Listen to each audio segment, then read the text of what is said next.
You think you know the Bell Witch story, the scratching in the walls, the voice in the dark, the little girl who couldn't sleep in her own bed. But there is a piece of this story almost nobody tells you, and once you hear it, the rest of the legend looks different. Let's start where most versions start, because even the beginning holds more than people remember.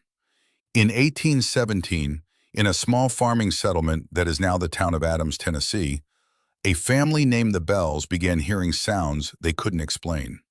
Knocking on the outside walls, scratching under the floorboards, like something with claws was trying to get in or get out. John Bell, the family patriarch, assumed it was an animal at first. A rat. A bird trapped somewhere it shouldn't be. He was wrong. The sounds didn't stay outside. They moved in.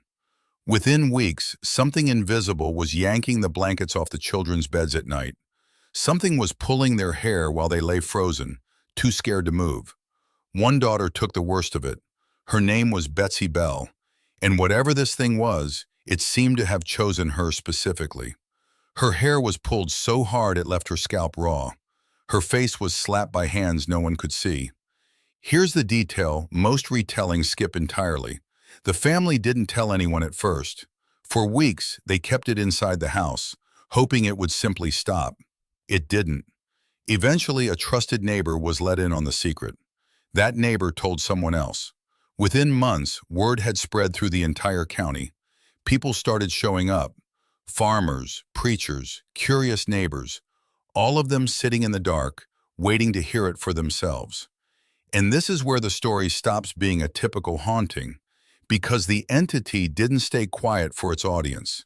It spoke, not in whispers or vague moans, in a full, clear voice that answered direct questions, argued back with visitors, and quoted scripture with unsettling precision. It gave itself a name, too. Several accounts say it called itself Kate, allegedly a reference to a neighboring woman named Kate Batts, who had been locked in a bitter land dispute with John Bell years earlier. Whether the entity had any real connection to her, no one ever proved, but the name stuck. So did the resentment behind it. By 1819, the presence had grown bold enough to threaten John Bell directly. Family members later said the voice promised, more than once, that it intended to kill him. Slowly, deliberately. And in 1820, John Bell died.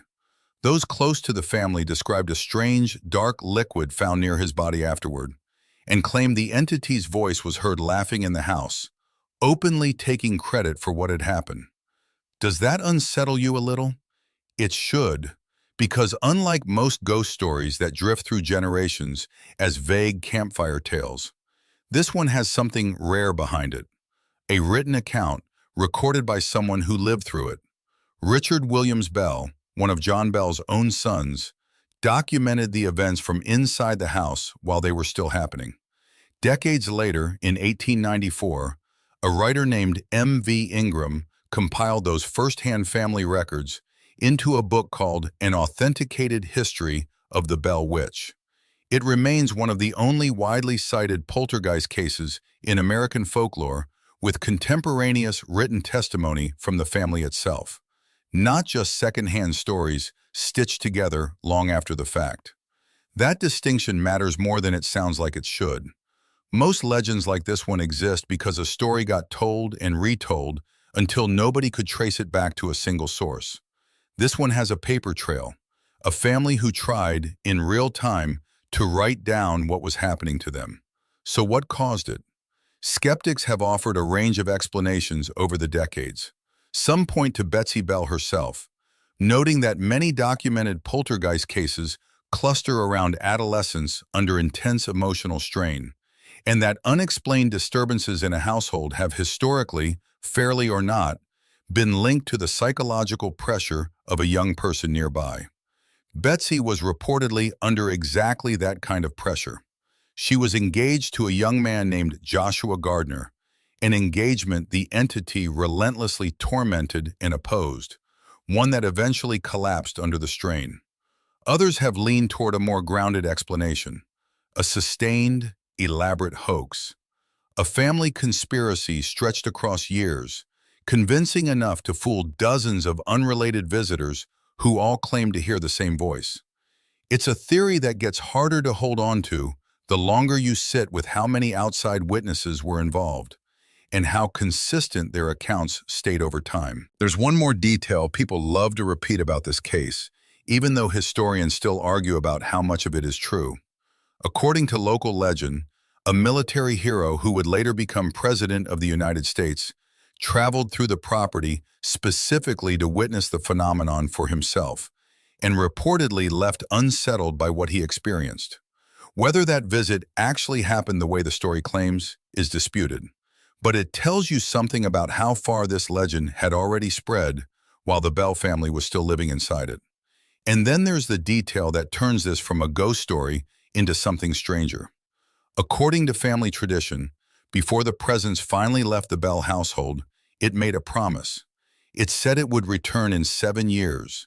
And according to that same family tradition, in 1828, it did, appearing briefly to one of John Bell's sons, John Bell Jr., before vanishing again, this time for good. Sit with that for a second. Not just an unexplained event, a haunting with an ending it announced in advance. A haunting that told the family exactly when it was coming back, and then kept its word.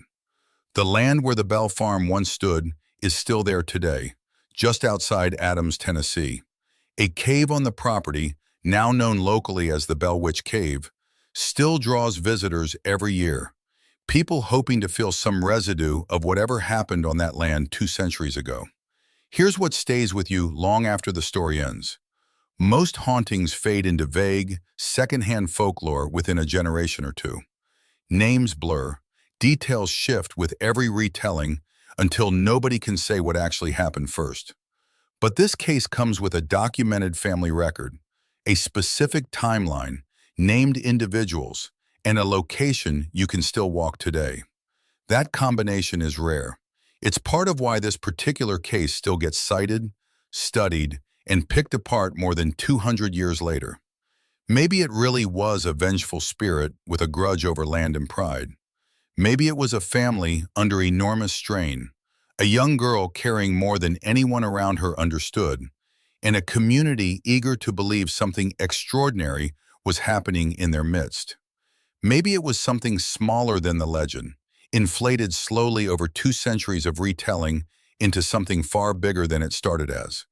But if even part of that written record is accurate, if a family really did sit in the dark and listen to something with a voice answer their questions, argue with their guests, and name the exact day it intended to return, then the Bell Witch isn't just a ghost story passed down for entertainment. It's a promise. One that, according to the people who lived through it, was kept. So the next time someone tells you they already know the Bell Witch story, the scratching, the voice, the little girl who couldn't sleep, ask them if they've heard about the 7 years. Ask them what happened the day the witch came back. Because that's the piece of the story that never quite lets go.